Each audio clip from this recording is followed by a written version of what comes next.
Getting it there now.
And good evening, everybody. It's time to gather around your computers. It's time to gather around your phones, your mobile devices, and join us for an important discussion this evening on the way forward. After all these protests, after all that has happened, the lives of those who have been lost to police brutality, and all of this discussion that's happening in our nation and in New York City, we begin that discussion right now.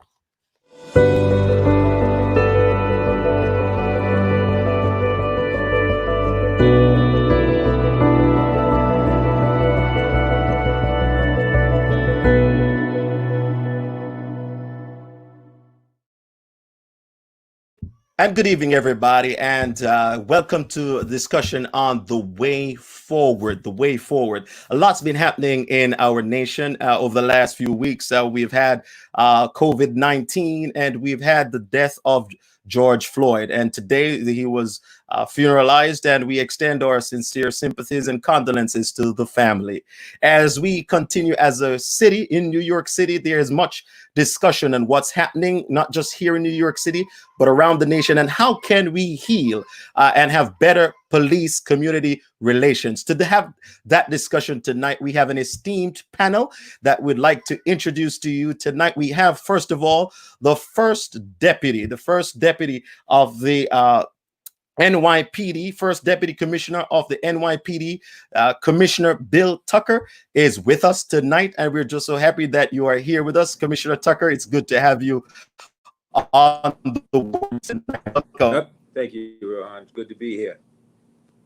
Good. Commissioner Tucker comes to, for those of you who are joining us and not from New York City, Commissioner Tucker is and has served at the executive level, has served over 22 years in the NYPD. He served several mayors, Mayor Koch, Bloomberg, and now de Blasio in 1995. Bill Clinton appointed Commissioner Tucker as Deputy Director of Operations in the Office of Community-Oriented Policing Services at the United States Department of Justice. And he was nominated by President Barack Obama and confirmed by the Senate as Commissioner Tucker to serve the State and Local Affairs Division within the U.S. Office of the National Drug Control Policy.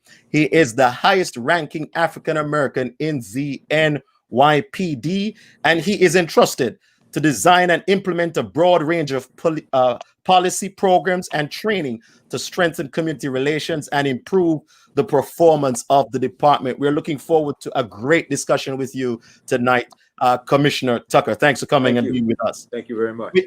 We also have with us the chairman of the Civilian Complaint Review Board for New York, Reverend Fred Davie. Mr. Davie is also a member of the Bill de Blasio Clergy Advisory Council, who I happen to have the privilege of working together with on that advisory council. He is a co-convener for this for the Public Safety Committee, which addresses and looks at NYPD also. Mr. Davie also currently serves as the Executive Vice President for Union Theological Seminary, has a wealth of experience, former deputy mayor of Manhattan, as well as he serves in his capacity at the Union Theological Seminary, dealing with strategic planning, etc. And we just want to say thank you, Reverend Fred Davie, for being with us. Thank you. It's really good to be here, Rohan. Thanks for having me. It's great to have you, man. Always a man of great resources. All right, so we keep going, and we're going to hold because we are waiting for Congressman Hakeem Jeffries. He's finishing up. A lot's happening today, so we'll keep going, and we'll come on to him. We have two pastors from the Seventh-day Adventist Church. The Seventh-day Adventist Church is privileged to convene this meeting this evening, and we have Dr. Dedrick Blue. Dr. Dedrick Blue is a native of Boston, and he is an avid community activist with over 37 years as a teacher, pastor, broadcaster, activist, and administrator. He has worked on the issue of social justice for years, affordable housing, closing educational gaps, and community development, and HIV. Dr. Blue served Oakwood University as vice president and for student services and dean of the School of Religion, and he's now currently serving as the senior pastor, my pastor, for the North Bronx Seventh-day Adventist Church. Dr. Dedrick Blue, welcome. Good to see you, my member. It's good to have you, sir. And the final member on the panel is Dr. Alan Martin. Dr. Alan Martin is no stranger to the social justice community in New York. He serves on the Justice 2020 committee for the district attorney, Eric Gonzalez, in Brooklyn, New York. He is a member of the God Squad of the 67th Police Precinct Clergy Coalition, and he is a pastor of the Christian Fellowship SDA Church. Dr. Martin operated the first city-funded senior citizen program among Seventh-day Adventists at the Flatbush Seventh-day Adventist Church in his early years in ministry. Dr. Alan Martin, welcome, sir. All right, we'll get it. We'll get him a minute to get his audio together. All right, so let's welcome, Sir Jordan, and I'm delighted to be. Great, good to have you, sir. All right, so do us a favor and go ahead and hit that share button. we want you to share this. They've got a lot to talk about this evening, and so we're going to jump right in. We have got the commissioner of first deputy commissioner of the NYPD, Commissioner Tucker. He is here, and we're going to jump in with some questions for you, sir, as we talk about the way forward. This conversation is, how can we heal? How can we have better policing and community relationship as we police? And in NYPD and in New York, we have had some strains over the years, some good moments and some challenging moments. And so for what we see today, George Floyd's death sparked a national outrage. And I would like to ask you, does George Floyd's death spark a moment of transformation in policing and in better community policing, especially as New York City, if not the second, if not the largest, and you can clarify and correct me if I'm wrong, if it's between New York or NYPD, LAPD, to see which one is the largest police force in the country? Well, NYPD is the largest, 36,000. NYPD all the way. 55,000 people, so it's a pretty large department. I mean, listen, I think anyone who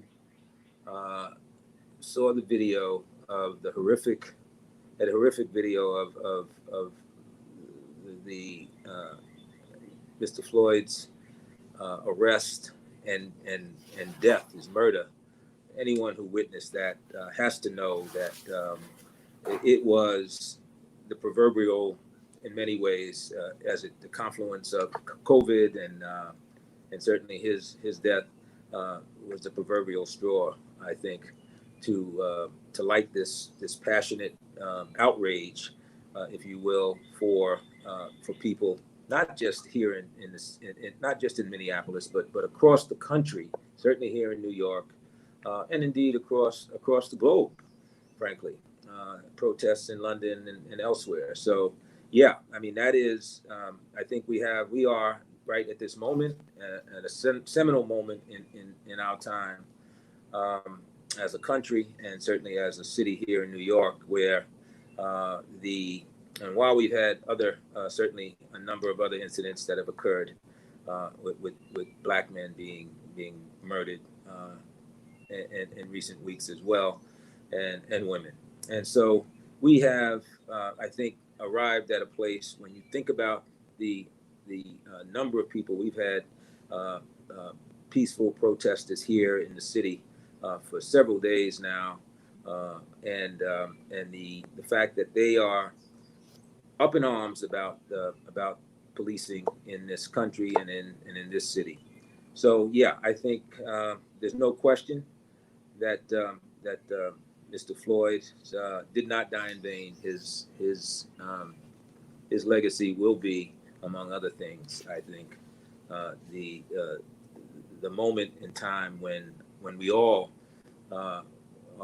realize that we have got to figure out where we're going and how we're going to get there, and how we're going to stop the killing, and more importantly, how we're going to bring communities together.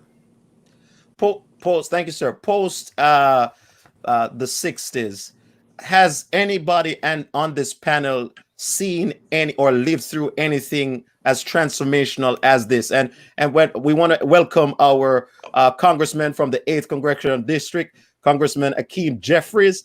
Thank you so much for being with us this evening, sir.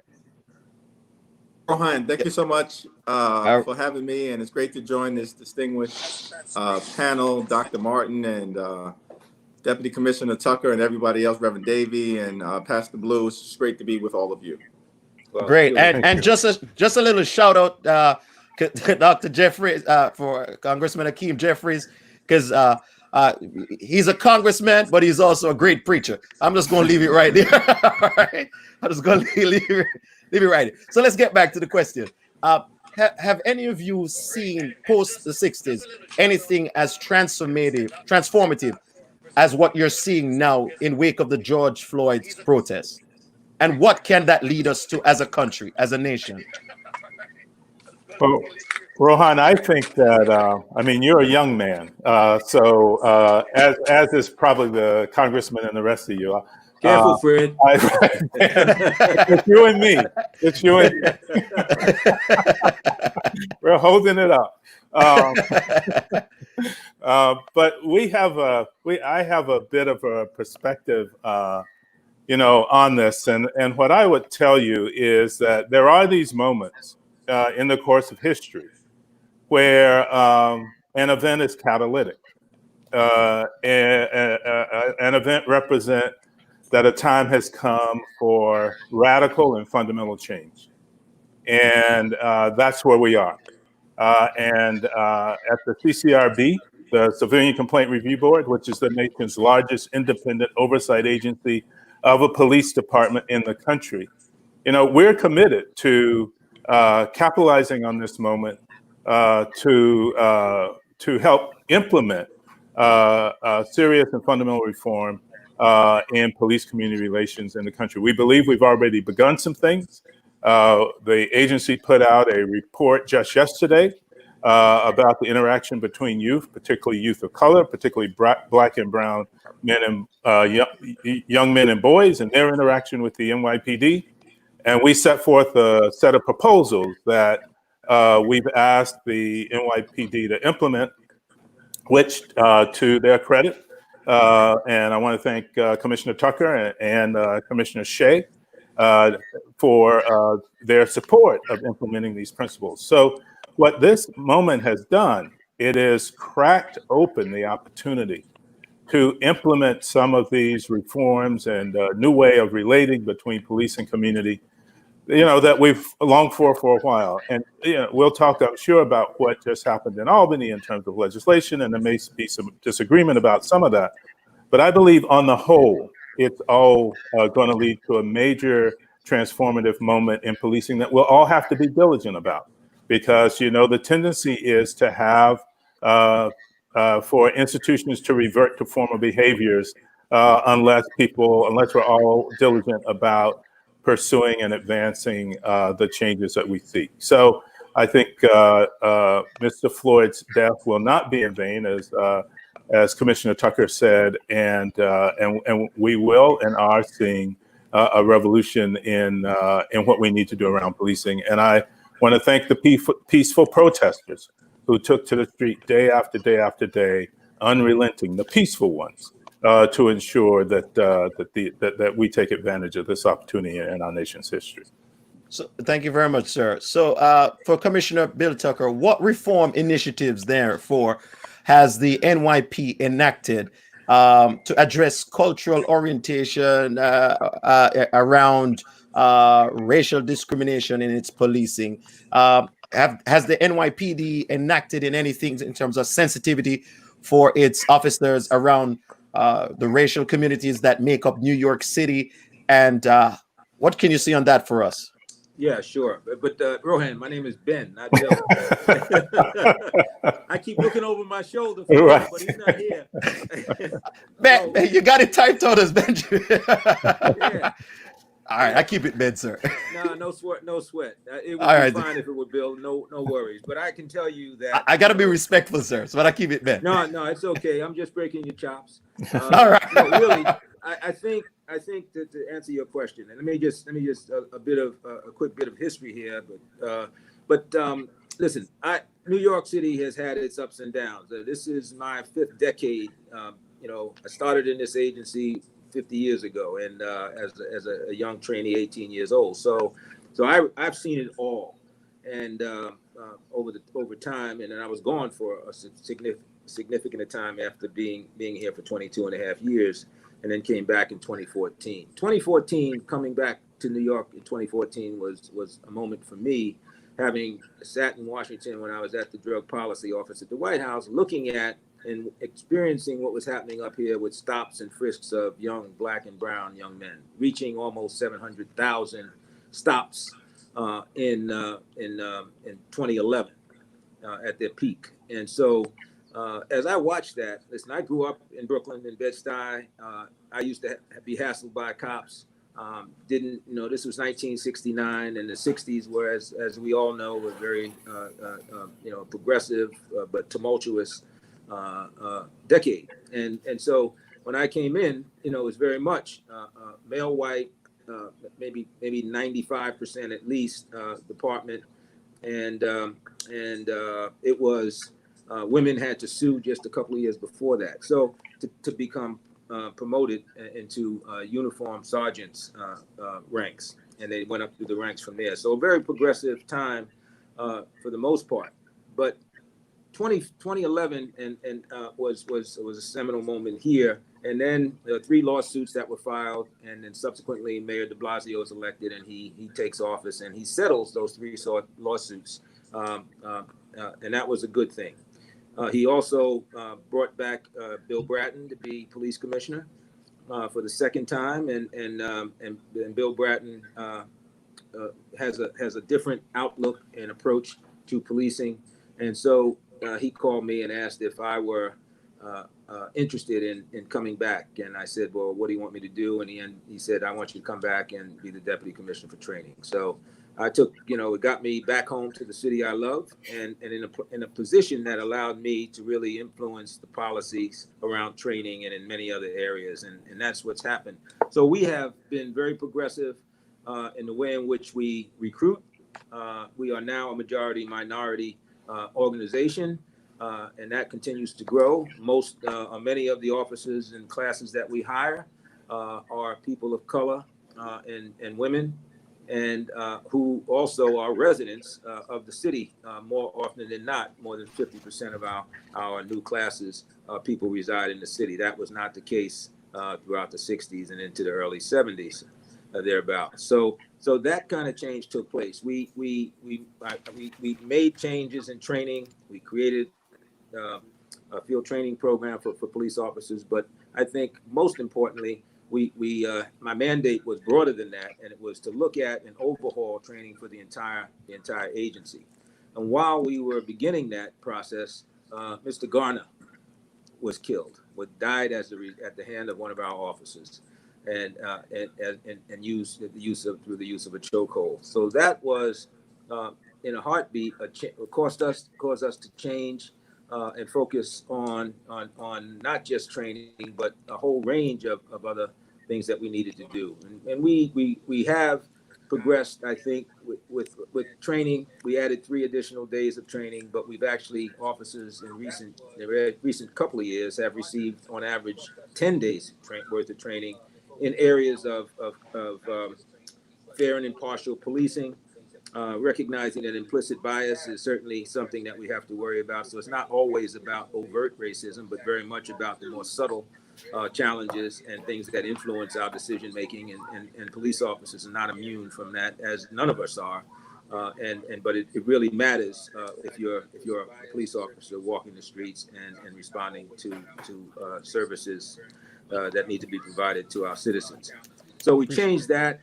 We move forward with technology. We've used technology. We put smartphones in the hands of our cops. We 25,000 of our officers now wear body-worn cameras. It's the largest body-worn camera program in any department across the country. And so very progressive. We emphasized de-escalation in that training that we did in 2014 to early 2015.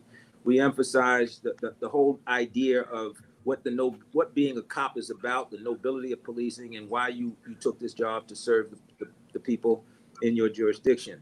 And so we've been progressively, as we bring new officers on, engaged in that process. We've also enhanced the training for our executives and even online first line supervisors, sergeants, lieutenants, captains, and so forth. So a lot of change, very, very progressive change, and that resulted in dramatic reductions of 95+% in stops and frisks. But more than that, I think we rewrote our use of force policy to include something that hasn't happened in the country, which is more reporting of uses of force, documenting uses of force, both not just against citizens but against police officers as well. So we capture that information, and for the first time, I think we've led the nation in that kind of gathering of information that is critical. Changed the way we made improvements in our policing practice, which is no more dragnet policing, but rather very, very specific, what we call very focused policing, where we are not precision policing, not looking for doing dragnets to look for people that we want to arrest or who committed crimes, but rather paying attention to the specifics and using information and intelligence to focus on the right people, the bad people who are committing the crime, the most violent crimes, and so forth. So we've, I think, in some ways, begun to change the culture of the agency. Not suggesting that we're close to being there where we need to be, but certainly we haven't. But I think we have for sure made enough progress that is 180 degrees from where we were prior to 2014. Thank you so much for sharing that. The last thing I'll mention, which is neighborhood policing, and that was I think is a critical piece to this, which go ahead, sir. Go ahead. Rebuilding trust. So I'll leave it there so we can get the others in and we can maybe have some more conversation. I think great, and we want to come back on that because I know we want to talk about the accountability piece on how when a person is stopped through to pass to Reverend Fred Davie. But I want to jump into Congressman Hakeem Jeffries and then come back. Ben, he gave me the permission to call him Ben. Yes, so, absolutely. Ben said that raised the element of the Eric Gardner, and we had that as a sad situation back in New York. And you have introduced HR 4408. You introduced that after the aftermath of Eric Gardner. And every year, I guess, since that. What was that HR 448? And I think there's a question here that I probably will put up. You can tie into it from somebody online, Morris Hopton, that says, explain how the current congressional legislation will hold bad cops accountable. I think that those two questions can go together for you, sir. Take it away. Yeah, no, Rohan, thank you very much. And as you indicated, in the aftermath of the tragic killing of Eric Garner, where we saw him choked to death as a result of an illegal chokehold in terms of NYPD policy, which prohibited the use of such tactics, but yet and still it occurred, and yet and still the grand jury decided not to indict Officer Pantaleo for the murder of Eric Garner, notwithstanding the videotape evidence that existed. I concluded that what needed to happen, because the chokehold and any tactics such as a knee to the neck, such as what was deployed against George Floyd, or other procedures that result in cutting off breathing or blood flow and asphyxiation, is unnecessary, unacceptable, uncivilized, unconscionable, and un-American. Yet it was still occurring, even though almost every major police department, such as New York or Los Angeles, Chicago, Philadelphia, for instance, prohibited the use of the chokehold or strangulation tactics as a matter of policy. But it still happened. So we concluded that it needs to be prohibited as a matter of law. And that's why I introduced HR 4408, the Eric Garner Excessive Use of Force Prevention Act. And I'm thankful that the legislation has the support of more than 100 other members of Congress as a standalone bill, and also is a part of and is fully incorporated into the Justice and Policing Act, which we announced yesterday. That is a comprehensive response to the need and the desires to achieve prison police reform in this moment that we are in. Some of the other key provisions, and I won't go through them all, that are designed to make sure that we get accountability connected to the question that was asked, is that we need a national use of force standard. And a use of force standard that is anchored in two principles: that de-escalation techniques should be employed in the first instance so as to try and prevent a violent police encounter from occurring. And the use of deadly force should only be used as a matter of last resort to protect the life and safety of the officer or a civilian. And by establishing a national standard, we can judge and determine instances where an officer has crossed the line based on a national federal standard.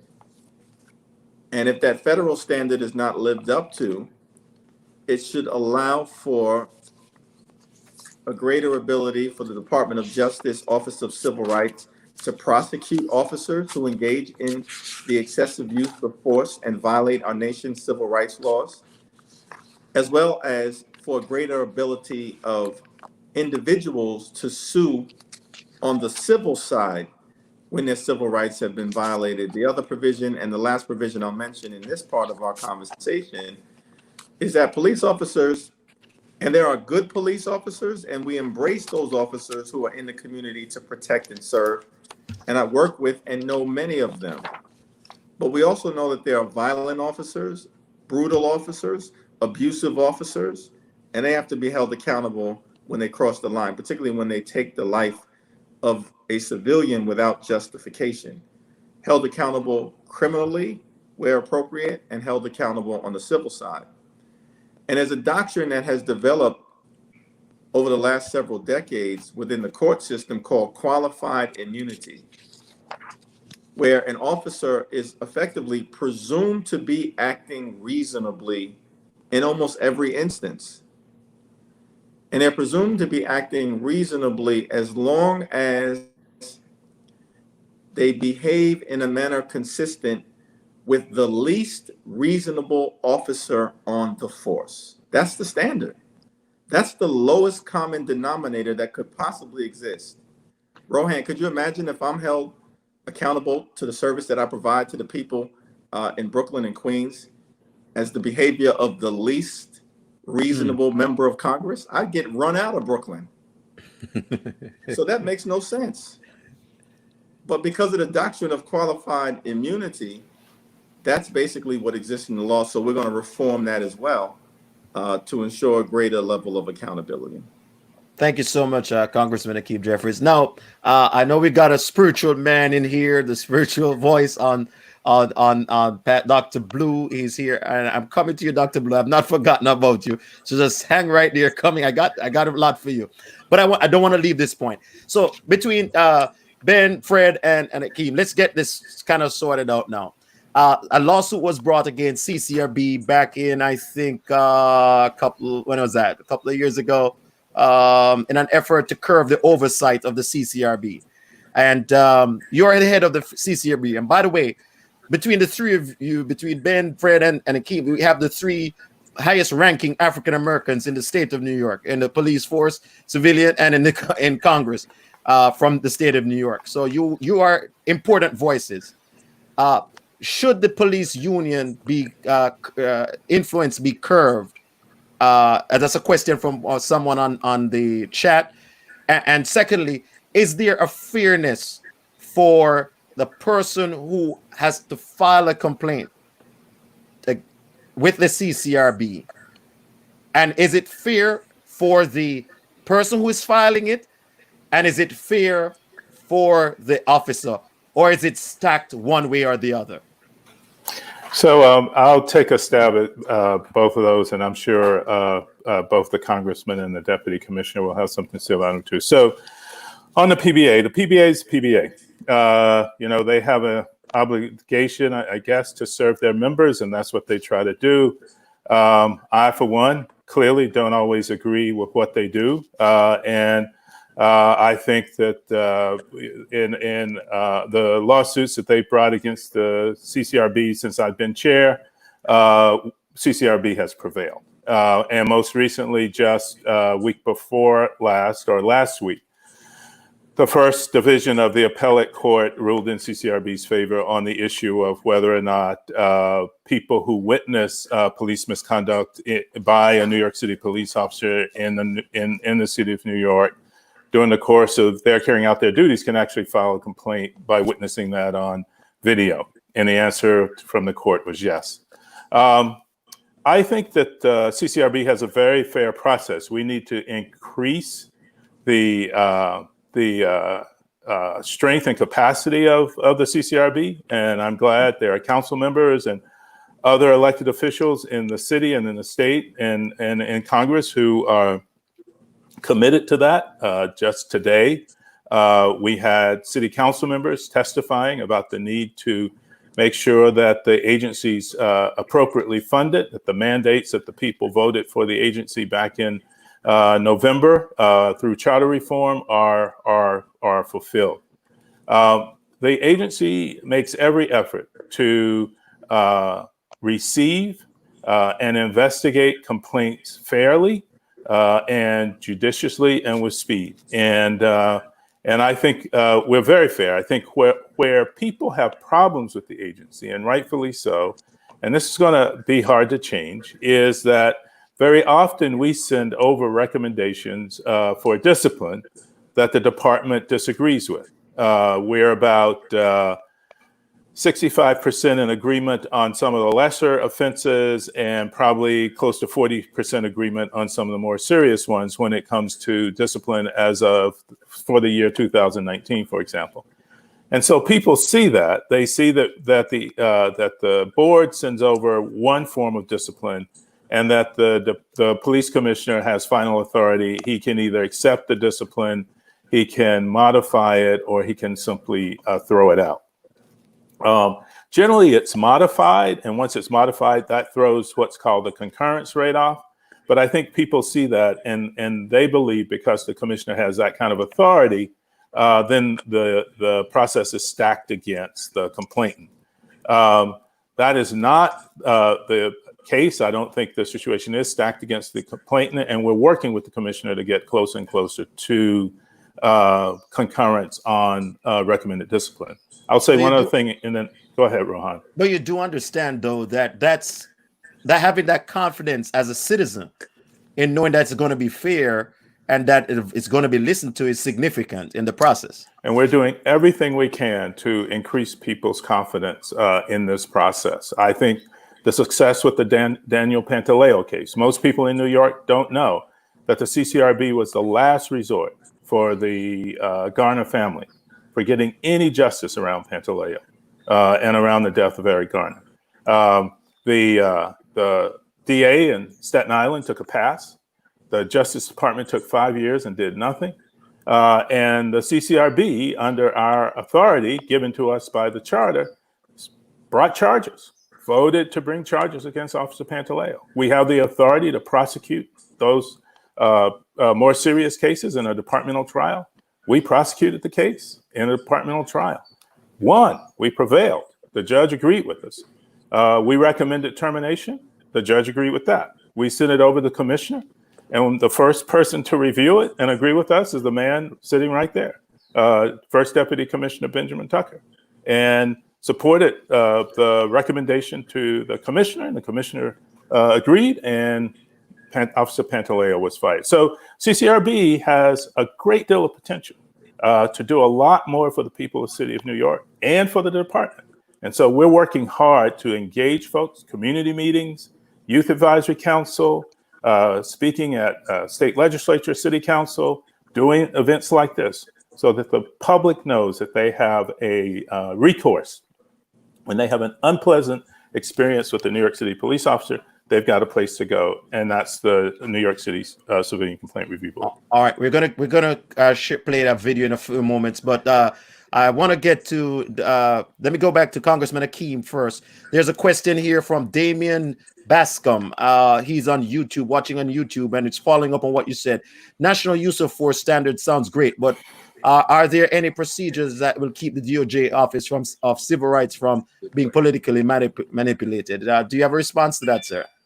Yeah, that's a great question, and it's an area of concern because, you know, the Department of Justice Office of Civil Rights, when you have a Attorney General like Bill Barr, who's out of control right now in a wide variety of areas, and is appearing to manipulate things on behalf of friends of the current president in other areas, there's reason to be suspicious. And so it's a tremendous point that is being raised. One of the steps that we take in the Justice and Policing Act is to give the Department of Justice Office of Civil Rights independent subpoena authority so that they can collect information and gather facts without having to necessarily go through the process that is set up currently, where the Attorney General is required to sign off effectively and can effectively kill an investigation. Now, when you have an administration that embraces the notion of our current civil rights statutes, such as the previous one or the Clinton administration, then you're not as concerned about the Department of Justice Office of Civil Rights being politicized and hamstrung. But there's every reason to be concerned in a situation like this. And so part of what the legislation does is to try to create some degree of independence for the office that would be responsible for prosecuting abusive or violent or brutal officers. The other thing that the legislation does is to create some independent authority for state attorney general offices as another layer of protection that is removed from the day-to-day interaction with the police department. Because traditionally the concern has been that the district attorneys have an institutional relationship with the police department, working hand in hand in terms of prosecuting acts that are brought to them that are criminal in nature by the police department. That's an institutional relationship that we can all understand exists, but it creates an inherent conflict of interest. And so one of the things that we do in this legislation is to create some independent capacity for review of these cases by state attorney general offices. So there's another layer. In New York State, to Governor Cuomo's credit, in the aftermath of the demand for action because of the injustice in the criminal context, and I'm thankful for the work, certainly of the CCRB and for Ben Tucker, our Deputy Commissioner's recommendation in terms of providing some measure of accountability at the end of a 5-year process for Mrs. Carr and the Garner family.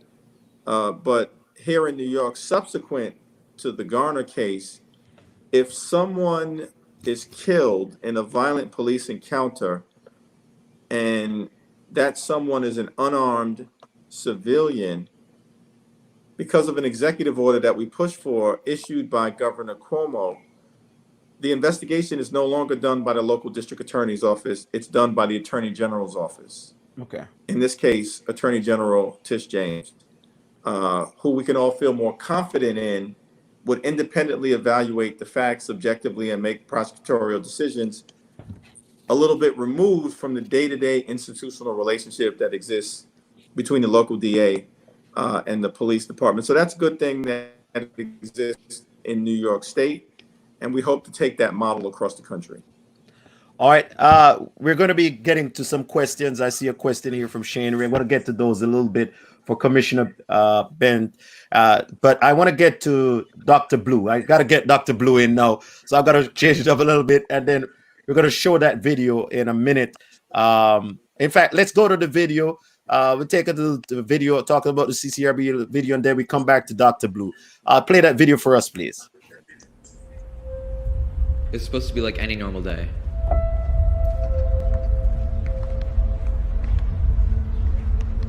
My friends and I just finished playing basketball, and we're heading home. We didn't realize there was an officer behind us, and when we saw him, we pulled to the side to let him pass. He got out of his car. He shoved us against a fence and asked us questions like, "Who are you? What are you doing?" And I didn't know what to do. I just told him we were playing basketball and I was heading home, but he didn't believe me. He ended up putting us in handcuffs, put us in the car, and took us to the precinct. My mom told me to call the CCRB. I called them, filed a complaint against the officer, and they turned my complaint into an investigation.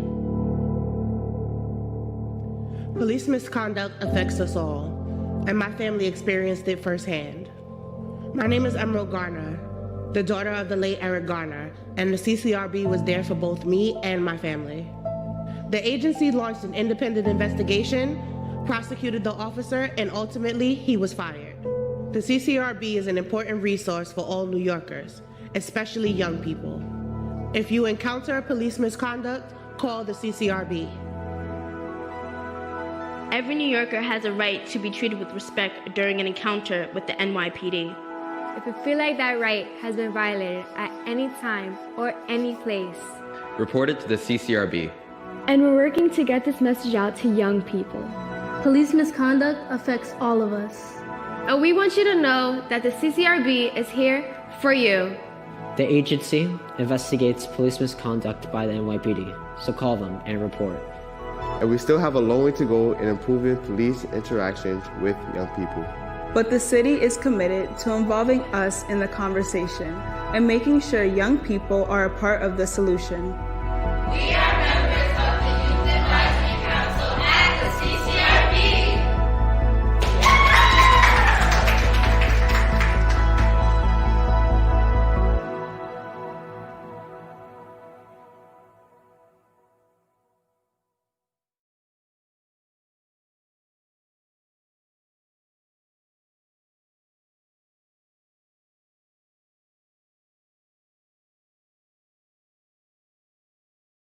So there you have it, a video on the CCRB that you can have access if you want to have a complaint that you want to process and or file. So let's go to Pastor Dr. Dedrick Bloom. It is said that a society is built on three things: religion, justice, and economics. COVID-19 hit us from a health standpoint, but hit the economics. We're talking about the justice issue. And now pastors have a significant role. The church has a significant role to play in the community. What role do you think the church, and we know you're a Seventh-day Adventist pastor, but what role does the church have to play on issues of social justice? And how can we build the bridge on better policing community relations? Unmute yourself, sir. Unmute yourself. There you go. There you go. You asked a mouthful of questions. I'm sorry. But first of all, I want to say it's an honor to be here with this distinguished panel. And I do appreciate so very much the work of the commissioner and the CCRB.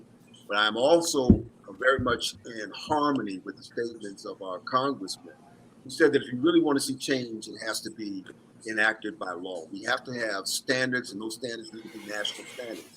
There are about 19,000 different police departments around the country, and everybody has different standards.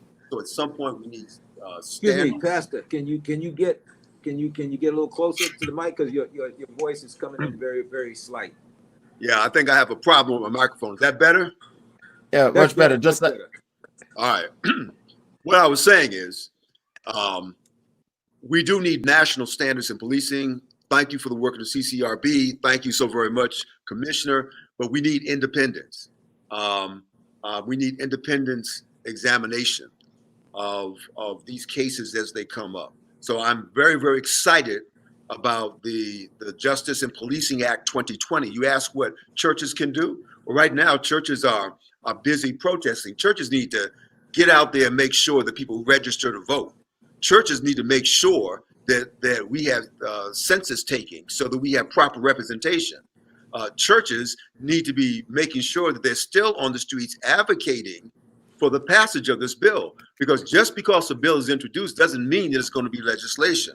There's a long way to go, and there's a long, hard fight that we have to fight. But then, thirdly, churches can meet on a regular basis. I'm part of the Bronx Clergy Coalition, Police Clergy Coalition. I spent 2.5 hours today with Inspector Hernandez, sitting down with other clergy people, talking about what we can do in our community to have better relations with our officers. I asked him an important question that I think was an important question for me to ask as a clergy person. We often talk about the violence that is perpetrated on us as citizens, but as police officers who are out there on the streets on a daily basis, They're putting their lives on the lines. They're working long hours and difficult shifts. I asked them the question, well, what can be done for that officer? Obviously, you have officers under a great deal of stress. The divorce rate among officers is 75%.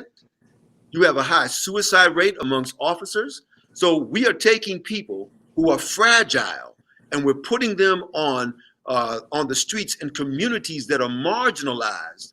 And we're asking these officers to do a difficult job without the necessary emotional balance sometimes that they need to do the job. And so churches can begin to advocate on behalf of officers to have those kinds of things in place. There's other things. One final thing, and I could talk all night because I'm a preacher, but I shan't. The true challenge that we have, we want to change policing practices in America. We have to come to the intersection between the church and economics. Poor people end up in jail and in prison. Poor people are disproportionately have bad confrontations and fatal confrontations with police. We have noticed in New York City, when the economy does well, crime goes down. When everybody's boat is being lifted, then there's less crime because everybody's enjoying the fruits of the bounty. In America, we have to move to the place where we get everybody enjoying the fruits of the bounty. We'll need less policing and more directing of resources toward community building and community development. Very much. Thank you so much. Appreciate that. I want to get back to Congressman Hakeem Jeffries on a point in a minute. So if we can bring him back in there, he's here. And then I'm coming back to you, man. You tell me to say Ben, but I keep saying Commissioner Tucker. Well, Just so forgive me, man. All right, I'm coming back to you, Ben. No, it's good. So, Congressman, do you think that it is this situation that we have? Do you think we would be, as a nation, be able to bridge the political divide and do what's right for the good of our country on the issue of racial disparity as a federal legislative act? I know there's something about the HEROES Act. I didn't get into it as much. I don't know the details of it, and I must confess that. But I know that there's some legislative, and we're not trying to pick sides. I know we're not trying to be on any one side on this, which I think it's, unless we come together, we'll never be able to. But do you, as a legislator, do you see a common ground where we'll be able to come together and do some legislative reform as the way forward, not to penalize, but to make it better and for all of us, especially people of color? Yes, Rohan, I'm certainly hopeful. And what we've seen throughout America and indeed throughout many parts of the world are young folks in particular, led by young African-American, Caribbean-American women, but joined by people of every race, Black, white, Latino, Asian, Native American. It's multiracial, it's multi-generational, it's multicultural, and it reflects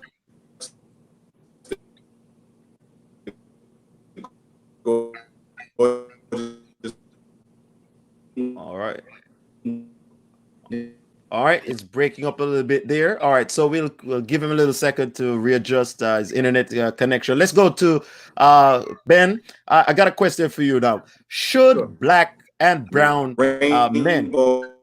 Are you there, Congressman Hakeem? All right, we give him a second to reconnect. While he's reconnecting, Commissioner Tucker, should Black and brown men join the NYPD as a means of finding a solution to this problem, the way forward? That's what we're talking about tonight. What's the average salary of an NYPD? Is it something that, of a police officer, is it something that you encourage in our Black and brown men and women to be a part of this? And is it a part of the solution? Oh, absolutely a part of the solution. Listen, if I wouldn't be sitting here today if that question was asked of someone else back in 1969, if someone would have asked that question, the same answer is true. Yes, you absolutely should take the job. We are encouraging you to come in. The sad part is that while we've made incredible strides with respect to the increase in Hispanics within and Latinos within the department and women over the years, but with respect to Black males, we are pretty much where we were just a couple of ticks. So we average now about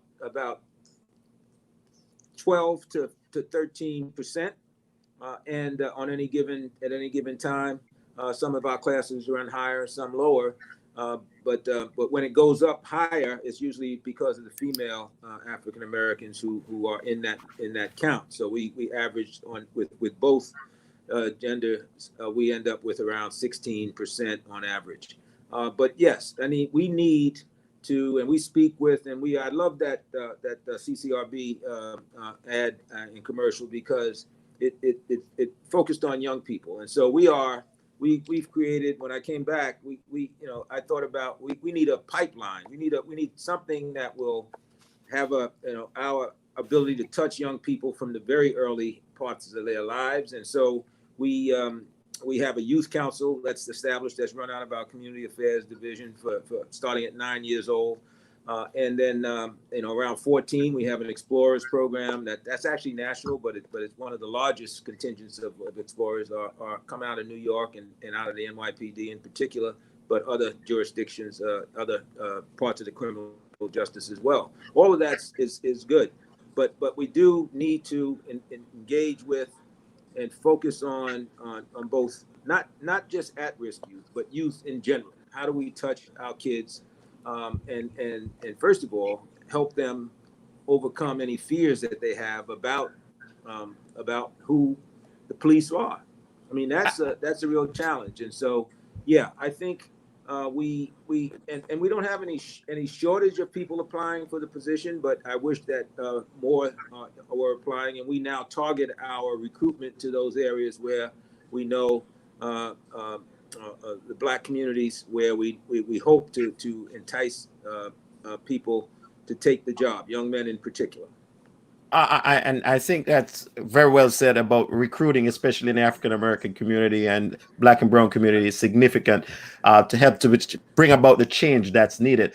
I'm glad Congressman Hakeem Jeffries is back. So, Congressman, I'm going to give you the opportunity to finish what you're saying in response to being hopeful. You're talking about being hopeful that we'll be able to come together as a nation and do what's right and good for our country while the world is watching. So I'll let you finish that. Then I'm going to come back to you, Commissioner. I've got a question from Shane Ray. We're going to come back to you on that here. Let's go to you, Congressman Hakeem Jeffries. You can finish up what you're saying. Okay, Rohan, no, thank you very much. And one of the things that I think is important about this moment is that it's a movement, of course, that's being led by young African American and Caribbean American women who are out in the community day after day after day in such an authentic and passionate and intellectually robust way. But it's joined by people of every race, multiracial, multicultural, multinational, multi-generational. And so there's reason to believe that it will be different this time. And we've seen action that confirms that hypothesis. In New York State, I was so pleased to see that legislation that is patterned after the bill I introduced in Congress that would criminalize the chokehold passed the New York State Assembly yesterday, 140-3. That means that every single Republican in the Assembly, with the exception of just 3 individuals, voted for a bill opposed by many of our police unions. And then in the New York State Senate, the vote was even stronger, 62-0 to criminalize the chokehold. Every single Republican in the New York State Senate voting in favor of taking this very important step. And so that is swift action. And you'll continue to see that hopefully at every level of government. You'll see action at the city council level, and we'll see action here in Washington. We have our bill, but Senator Tim Scott apparently has been charged by Mitch McConnell to work on a Republican-based Senate proposal to address police reform issues. And hopefully that'll provide the foundation for being able to find some common ground and do something meaningful because the moment demands it right now. Thank you so much. Well said. Well said. Commissioner Tucker, Shane has had his question here. Let me see if I can put it up. It says there's a growing call for funds to be redirected from policing towards social revenues. Do you support this call? Do you envision a social services arm in the NYPD that sees social workers, for example, going to scenes of 911 calls, social workers that may operate under the shield, even if not sworn as peace officers? All great questions.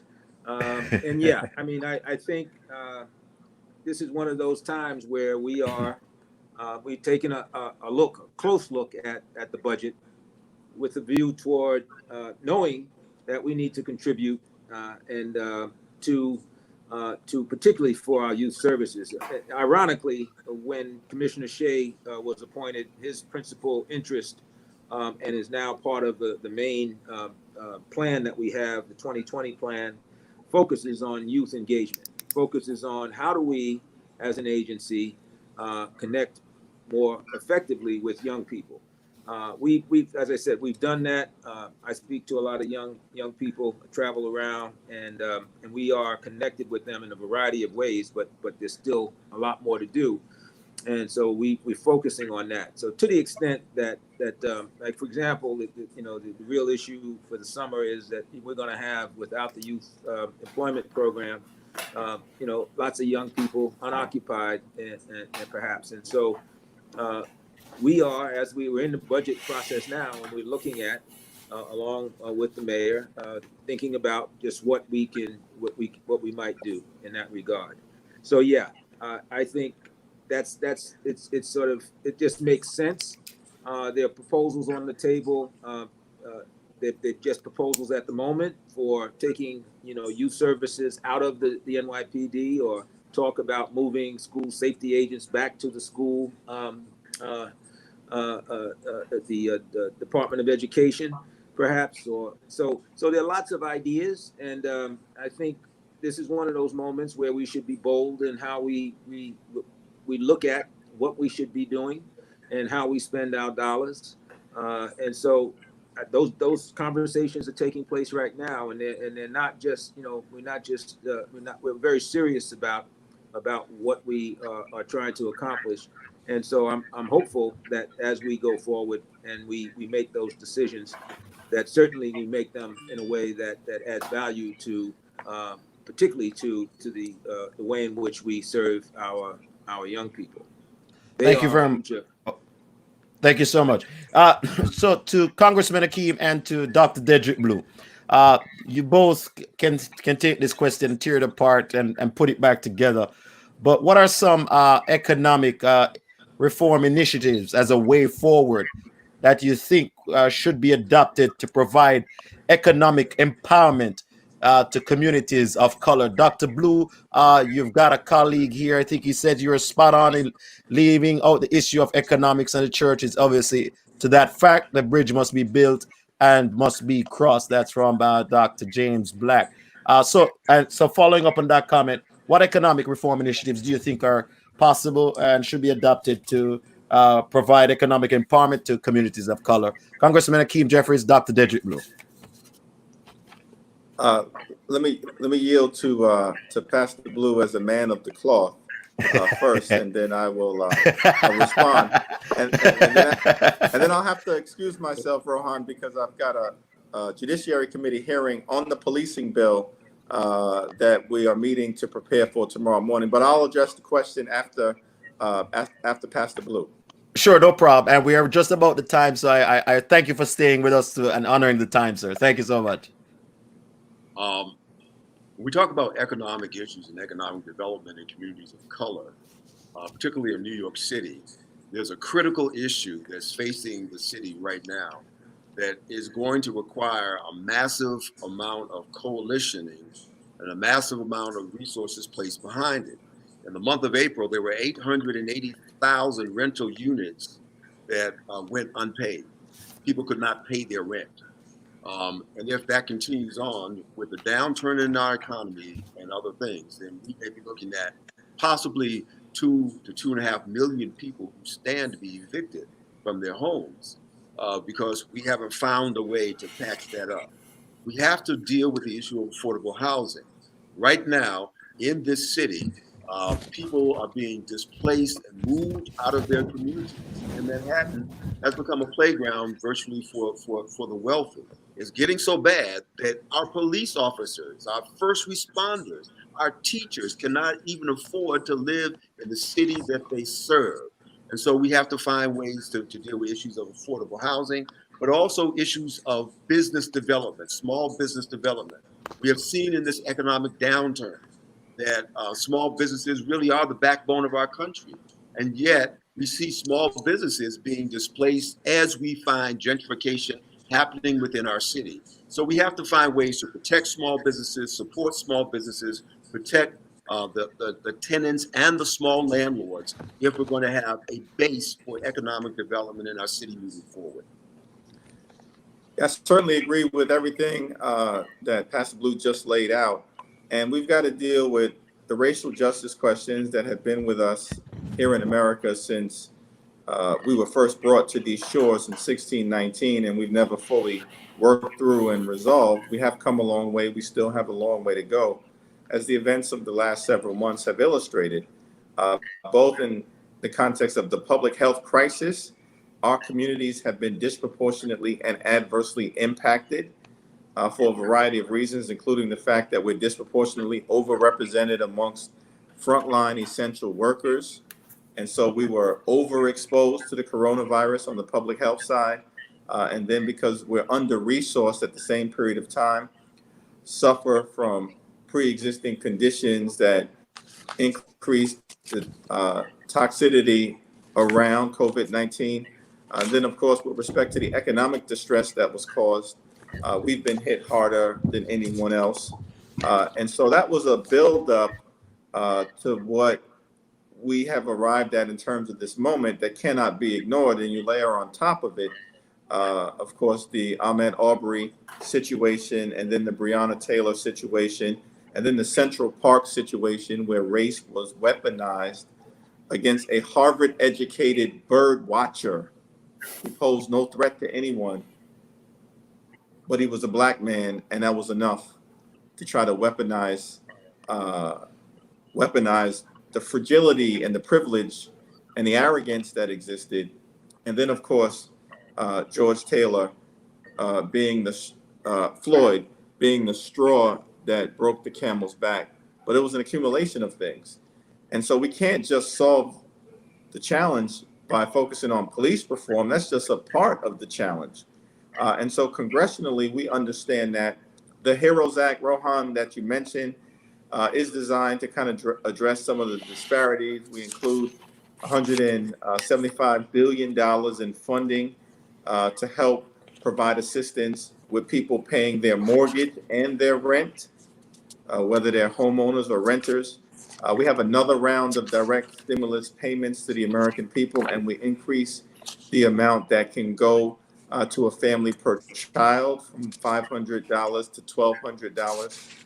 And so, for instance, a family of 5 would receive $6,000, family of 4, $4,800. We extend out the unemployment insurance enhancement, which is currently scheduled to expire on July 31st. We extend that into the early part of next year. And we do a variety of other different things necessary to try to get us through the moment.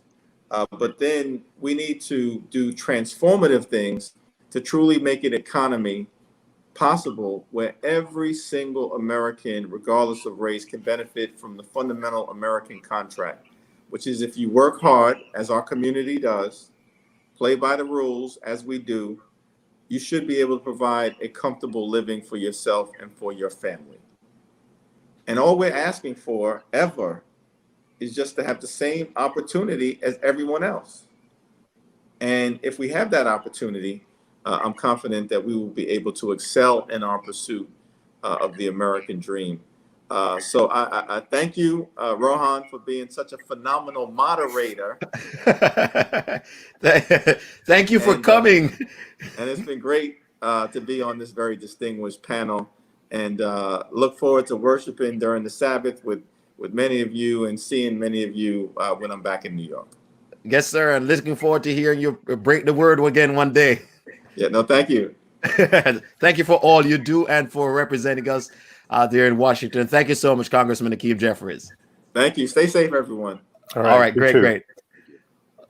All right, so I'm gonna let's get to coming back to you, Reverend Fred Davie. I know you've been silent. We've been talking about the CCRB gets a big play out today, but Ben, man, you're gonna have to forgive me, man. But here we go. There's a question here for you, sir. And let me before I put it, I know the question is up, but let me just say this.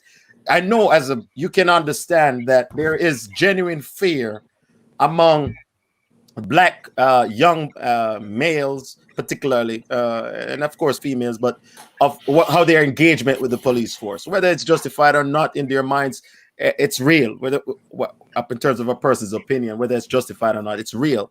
And so, how do we address the stigma between the police force and the Black community? And I think that's where this question is coming from. He's a young man, Jeffrey Willis. And he's asking, in order to encourage Black youth to want to join the police force, by the way, which I advocate for, give full support to that, there needs to be a change in the stigma of police in our community. What are your suggestions for beginning that paradigm shift? Right. So that's a great question. And let me just say that when it comes to Black youth, particularly Black young men and boys who have fear and worry about and what the impact will be if they encounter a police officer. When they're walking down the street and they see a police car rolling by, their heart starts to beat a little faster, and they begin to wonder, and then trying to figure out just what to do. Do I run? Do I walk? Do I just go about my business? Will I be okay? That's the kind of feeling you have, and I can relate to it because I used to be one of those kids. So, but I tell you that only because you can't. I hope that we can reach a point in time where young people are willing to take the chance, and those young people that I come into contact with in different schools, but also those who become part of our youth council and then become explorers. If that's something they're interested in, but also become police cadets while they're getting their college degree. They can be paid and work part-time until they get the requisite credits to come on the job and they turn the 21. So that's one pipeline. But we really need to, to your question, the young men in particular have to take a leap of faith. But in taking that leap of faith, to reach out. I mean, we've got basketball games, we've got soccer, we've got a whole range of activities that take place as part of a Saturday Night Lights program that are now 20 gyms open. No sense having all these gyms in the city and have them closed up, particularly on the weekends and during the evenings. And so we've done that. So we're reaching out, and I think that process under our new Deputy Commissioner Chauncey Parker, Deputy Commissioner for Community Partnerships, will drive this, and he's already on that path. We also, through our Police Foundation, working with young people, and we hook them by getting them involved in virtual reality type programs, and have them come in and create scenarios between, and this is interesting. So we create scenarios, they create scenarios and act out being one police officer dealing with one youth will be a police officer, the other will be a youth, and then they have dialogue and conversations, and they've gotten extremely creative at creating these scenarios to really kind of get into trying to break down just and maybe reduce the tension around and the fear around interactions with police. I will say that we've got police officers on this job, I mean, that are incredible. And I think the majority are incredible in what they do in their part-time, in their off time, or when they're working, depending on their assignments, interaction with young people in various ways, and it's an extraordinary story to tell. But I would say that number one, if you are interested and you're afraid, you could contact me, and I will put you in touch with. And I come out and speak to young people all the time. So because I think it's important when I do, and I'm talking about sixth graders, seventh graders, high school, college. For me, it's important for you to know that what's possible. And for me, as a kid who grew up in Bed-Stuy, raised by a single mom, to be doing what I'm doing today was possible, even at a time in this country when it wasn't popular to be a Black youngster in any of our neighborhoods in this city. So, it is, there are those options available to you, and certainly, to the extent that you have other questions and you think I can respond to them or answer them, I'm open to having you contact me, and we can have that discussion. But we are certainly looking at that now.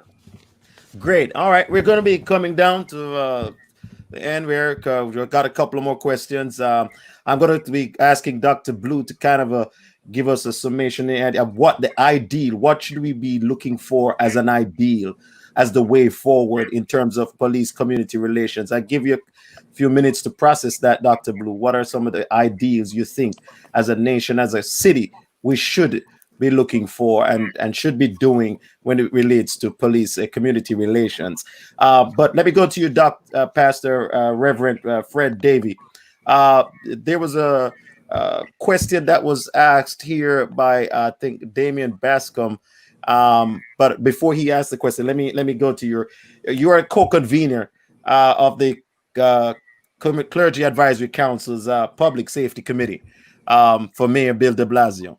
And so my question to you is, how important, as a chair of the CCRB, you respond to the complaints by a citizen against a police officer?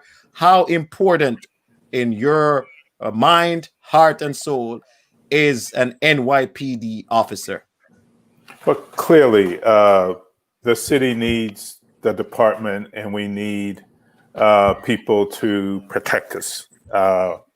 When we dial 911, we expect a response, and we expect a swift and an effective response. So the department is really important. Policing is a noble profession, as my good friend Ben Tucker represents, and as members of my family. Late uncle in Charlotte, police officer, late cousin here in New York, was a police officer for years. So it is a noble profession, but it's a profession that comes with an enormous amount of authority. And that gun and that badge present an automatic power differential between that officer and the people they engage. So it's a job and a profession that has to be implemented and executed with a lot of intentionality, very seriously and very soberly. Sometimes that does not happen, and when that does not happen, then it's the job of agencies like the CCRB to step in and try to effect some corrective action. Let me make one more point, and I'll stop because I know the hour's late. That is it. We have a history in this country of policing having been used to enforce racial order and social order and oppression and repression of political ideas. I think every enlightened person in any law enforcement agency knows that has to stop. And there is bias in the system. And there was a tendency for that bias to express itself more to Black and brown men and boys than any other demographic. That has to be rooted out. And every enlightened person in law enforcement knows that has to be rooted out. So we got a big task ahead of us. The issues are glaring. They're in front of us. They can no longer be swept under the rug. And it's time for us, and I think we are, to go to work. But we got to be serious about this thing. This can't be a popular uprising for the moment, and then we go back to business as usual. We got to be serious, and we found a way forward. Now we just have to pursue it, Rohan. All right, great. Let's see if you can take this question in 30 seconds, and then we get to Dr. Blue, because we got to end. We went over our time, but this has been a really informative session today. Has the CCRB recommended any whistleblower protection policies for any police officer who informs the leadership about any excessive use of force? I think there are applicable whistleblower policies in the state now that would work here. But I want to say that I think under this current leadership, anybody who comes out, any officer who exposes corruption, I think under the current leadership, at least, can do so safely. And certainly any officer that reports anything to the CCRB can do that safely. And officers have. Believe it or not, we've had complaints from New York City police officers against other New York City police officers. So, but I think the whistleblower protection is already there. All right, great. If I could. Yes, sir. Yes, sir. You're sure. Go ahead. That point, that's a really good point. I mean, we don't call it a whistleblower, but we require our officers. It's in our, the same use of force. We rewrote our use of force policy some time ago, but part of what's in that and has been for decades is this requirement for police officers who witness other officers engaging in any conduct that is prohibited to either intervene at the time if an officer is engaging with an encounter with a citizen and the contact is inappropriate. It requires the other officers or officers who were there to intervene, and if they don't, and there's an investigation, then those officers are going to be subject to scrutiny and certainly discipline as well. But what you would hope is, frankly, that forget about the threat of discipline. You would hope that, Fred said that this is a noble profession, and it is. People who become police officers usually take it because they want to provide service, they want to help, and that's who we want. If you come to this department and you have other intentions about why you became a police officer, then the job's not for you. And to the extent that we find out it isn't, and we do that very often, we have instances where the conduct of even new officers is so abhorrent. So that's, we have to create a culture, and sometimes it's difficult to do that, but we have to change the culture and create a culture where officers feel comfortable doing that and not having to debate whether they should intervene or tap the officer or their partner on the shoulder and say, I'll take care of this, I got it, to slow things down, de-escalation, right? That's the goal. That's what we teach now. That's what we expect. And so between CCRB, CCRB, NYPD, we are part of the same structure. I don't see CCRB as over here and we're over here. We are inextricably connected because we have a vested interest in the same thing. So it is that I think, and with Fred and I, we have this relationship. Fred and I talk, we speak honestly with each other. I'm not bashful about telling Fred when I got what's on my mind and what I think some of the board members are doing wrong. When I think they're acting more like advocates rather than objective arbiters of the facts. Fred knows, right? But he's not bashful about that with me. So if you need prayers. No, if you need a prayer intervention, Dr. Blue will mediate between you right. two. We've had some interesting breakfast. So Dr. Blue, you should give us your phone number so we can call you. Join us. I offer Dr. Blue as the mediator. Yeah, we get Dr. Blue involved. One last thing. I know we are out of time, please, but just give me 30 seconds more. There's much talk about this defunding police. Anybody wants to respond to that? Let me say something. Ben hit on it, and I think it's the right.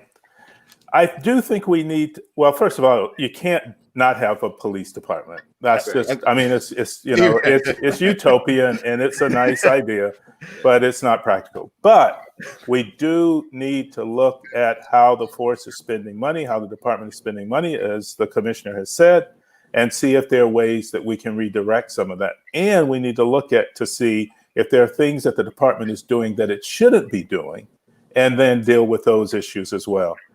when you've got what do you now, $6 billion budget? $6 billion, yeah. $6 billion budget. I think they inflated it actually. It's 5 and change the last time I looked. Oh, Ben. But 6, you know, who's you know. Man, maybe like there's a slight difference between the 5 and the 6 billion. Like seriously, sooner or later we're going to be talking about real money here, but there's enough of it. If a fraction of it were redirected, I think it would make a huge difference, and I think that there's a commitment to really looking at this budget from the commissioner, mayor, and the city council, and we need to do that. I think the branding, and this is my personal opinion. I probably shouldn't say it, but I say the branding creates a lot of confusion with the whole element of the defund. So I think, people have to dig to get the real essence of what they're trying to do. So, listen, but Dr. Blue, take it away. Well, listen, I just want to say something about defunding. I'm a preacher, right? And so I read my Bible. My Bible said all have sinned and come short of the glory of God. Therefore, I need police. No, the reality is, I know that there are some advocates who are calling for a complete dismantling of police departments. That doesn't make any sense. I want to say this. I have appreciated the discussion because the discussion has tended to be holistic. So, for example, we do know we have some challenges that need to be addressed by CCRB, right? We know that the CCRB only has power to recommend. They don't really have power to determine a sentence. And so we do appreciate also the desire to recruit police officers and to change the culture from within. And so we need both the CCRB and we need the commissioner in there to help change the culture from within and to nudge that culture, from a CCRB. The role of the church, however, is to be that moral agent, that moral fly in the ointment, that irritant that is constantly pushing and calling for the highest ideals. Whether or not we reach those highest ideals is something that we can debate, but the church's role is to call for those highest ideals. The church has the responsibility to hold into account individuals who have positions of authority. Like you say, the moment that you get a gun and a shield, that's a lot of authority, right? It's a lot of authority. The church must hold people into account for that as well. But also, the church needs to understand and help our politicians understand that budgets are moral documents, in that budgets align resources and priorities with the money. And so if money is being misdirected or redirected in ways that are not beneficial to the people who it's supposed to serve, then the moral agent needs to be that vehicle that speaks up and challenges that and calls people to the table. Finally, I think that the church has the responsibility to continue to build bridges. The church can't just be about complaining about police and police officers. The church has to do things like invite police officers into your congregation. We do that at my church. We talk with them. We invite them to prayer meeting and pray for them. We sit down and dialogue with our precincts and our precincts officers, because it's so important for us to be able to do this. When we look at this, we're talking about lives that are on the line. And so we have to work together from the inside, on the inside, pressing those on the inside, and then those of us who are on the outside, being the moral agent, sometimes in the street protesting, sometimes bringing to attention things that need to be brought to attention, so that those who are working on the inside can have the authority that they need to say, hey, listen, this is important to the people. You've got to listen. And so I want to thank these distinguished panelists for the work that they do, and how they're making a difference, and how we think that we all can agree that we have to work together if we're going to move forward from here. Thank you. Thank you, Pastor Blue, and all that you do. Thank you. Excellent. Well said. And I'll just put this up here. Let me see if I can do this. I know I'm not directing tonight, but that's Benjamin Tucker. That happened on Sunday. Dr. Blue and a couple of us from the Seventh-day Adventist Church had your police officers there. We didn't lay hands on them physically, but over them as we prayed for, because we don't believe that it's black versus blue. It's right against wrong. And we have to see how we can build a bridge. And we're just so happy that you took the time to be with us this evening for this very important conversation, the way forward. Everything has its place, the marches, the protests, and all of that. Those things raise awareness and all of that. But the significant conversation now of legislative acts, we're Congressman Hakeem Jeffries, his presence on some of the HR 4408 and other legislative acts that have probably been passed in New York State's Senate, as well as in the federal level, that can address the elephant in the room. And see how we can strive to be a better nation, strive to be better people, and strive to be that nation that Dr. Martin Luther King dreamed about. Thank you very much, Reverend Fred Davie from the CCRB. I think it's significant that people ought to know that there's a recourse. There's actually a system, and the system works very well. If there's an issue, there's a channel. CCRB is there, that you can have that constructive process. We are not here against police officers. We are here to address the wrong and do the right, but at the same time build a great relationship with our police force. Thank you, Dr. Blue, for your words of inspiration, for the time. The other panelists that were here, we lost Dr. Martin this evening. He had a technical issue there. I hope the conversation will be able to continue from here. Because it's a change that begins with each of us in our sphere of influence. We sometimes wait for somebody else to begin the change, but the change starts with us. So as I close as a facilitator and host for this evening's panel on the way forward. Here are some of the things that we'd like you to take away, be a part of the change. Number one, if you're black or from the black or brown community, the call is join the police force if that's something you would like to do, and don't fear it. If you want to be a police officer, join it. Change can only happen if you're part of the change, so be a part of it. And secondly, fill out your census. Essential services are needed, so make sure you fill out your census. If you've gotten that in the mail, do fill out your census. If you have a complaint, if you have something, a concern, of course, file a complaint with the CCRB. There it will be fair to you and fair to the officer, so that the process can be fairly administered and you will have a fair hearing on your complaint. It is my hope that you have received the blessing tonight. To our panelists and to those of you who have been watching, thank you very much. Have a great evening and God bless.